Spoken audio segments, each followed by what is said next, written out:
Well, at least it's better than The Last Airbender. Well, then again, so is being burned alive in a car crash.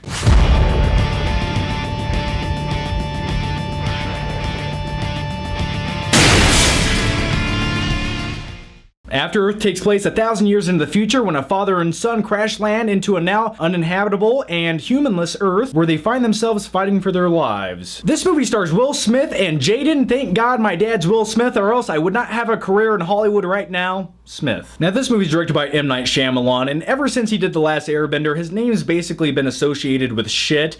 And you know, going into this movie, there's some bad vibes I was getting from it. You know, M. Night Shyamalan, don't get me wrong, the guy has made some great movies in his past. You know, he made The Sixth Sense. He made The Village. I don't care what you say, I enjoyed The Village. He also made Unbreakable, which was a pretty decent movie. Now, a couple quick flick facts about this movie. Try saying that 3 times in a row. Couple quick flick facts about this movie. Will Smith actually came up with the original concept of this movie. Originally, it was a modern day movie where a father and his son were involved in a car crash out in the wilderness. The father was injured. He had to stay at the car as the son went out into the wilderness to try to find help and rescue both of them. Now, basically, this movie shares that exact same plot, except it takes place 1,000 years into the future, and there's all kinds of crazy, weird space things going on that involve monsters at one point. Yeah, monsters. They use the term monsters in the movie. Okay, let's talk about what this movie's about. It takes place 1,000 years into the future where humans do not inhabit Earth anymore. Humans basically destroyed their home planet, kind of like an Avatar type thing, that's the way I took it, and we moved on to another planet where society and culture has moved into kind of like a weird way where everyone is a little bit monotone and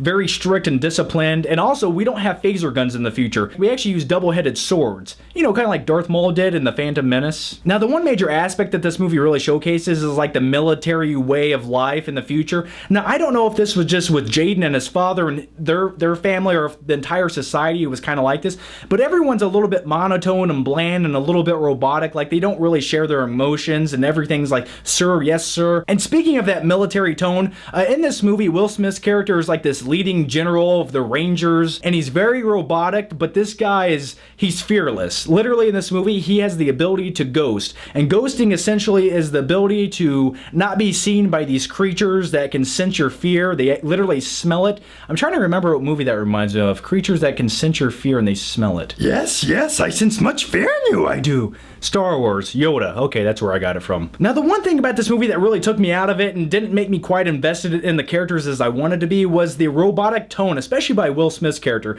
Now, I get that that's the way his character was supposed to be. He's just this robotic guy, you know, is very straightforward and disciplined and gets to the point. Now, on the other hand, you have Jaden Smith's character, who's this teenager, and he's very resentful towards his father. I mean, you can tell that he respects him, but they definitely have some kind of odd relationship where they don't quite get along. Now, let's talk about Jaden Smith's performance in this movie. At times, it was a little bit bizarre, especially in the beginning of the movie. Like, he was doing some kind of weird accent. It was kind of like an Australian, European accent.